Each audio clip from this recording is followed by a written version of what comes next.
ito niluto ko. Sinalang ko sa oven. Giniling siya, guys.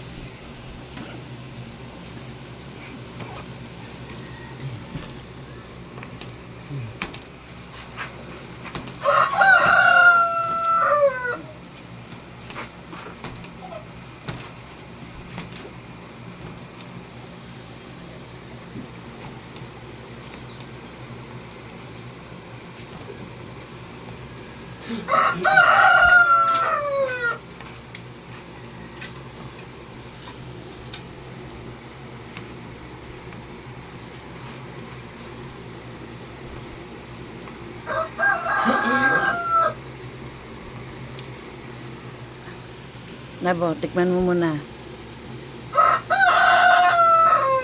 Kung ano na. Tikman mo to. Oh. Dali. Yan nga lang. Yan guys, so. Dapat ano, salang ko ulit. Ay! Ang init. Siyempre, bagong salang eh. Okay na? Ha? Okay na? Luto na? Oh. Sige guys, babalutan ko na ng baon yung asawa ko.